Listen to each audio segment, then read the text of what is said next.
Step 2 is challenge your negative thoughts. Now that you know that there's a pattern, let's say you always feel negative when you first wake up in the morning. Let's say you always feel negative just before going to bed.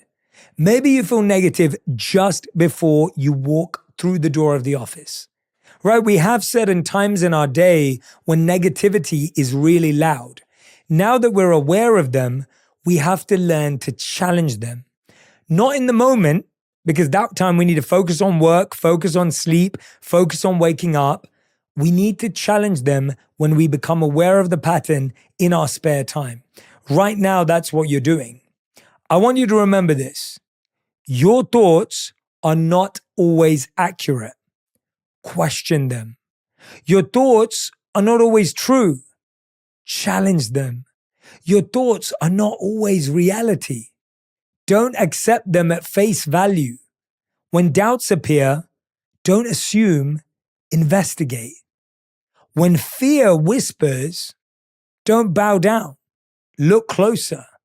When negativity rises, don't believe. Demand proof. Negativity thrives on blind acceptance. Negativity grows when you don't fight back. Negativity wins when you don't question it. Dig deeper. Beneath fear, you'll find clarity. Beneath doubt, you'll find truth. Beneath noise, you'll find your power. One thought challenged is one chain broken. One thought challenged is one burden lifted. One thought challenged is one step toward freedom. Not every thought you have is true. In fact, negativity loves to wear the mask of reality. Cognitive behavioral therapy, or CBT, has long shown that challenging irrational thoughts reduces anxiety and builds emotional strengths. Ask yourself, is this thought a fact or just a fear? It's really important to know, is this thought a fact or is it just a fear? So the next time you catch yourself spiraling, ask yourself, what evidence do I have that this thought is true? What evidence do I have that in fact this thought is not true?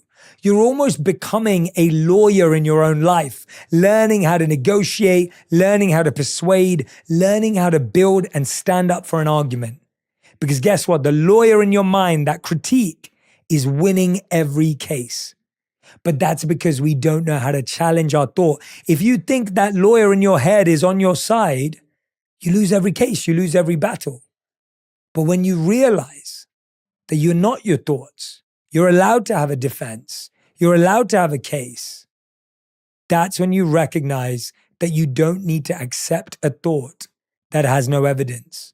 And what you want to do is present the counter evidence to your mind systematically. Here's a daily habit to make it easy. Create a daily thought challenge. Each evening, write one negative thought from your day. Challenge it with evidence and rewrite it into a more balanced, empowering statement.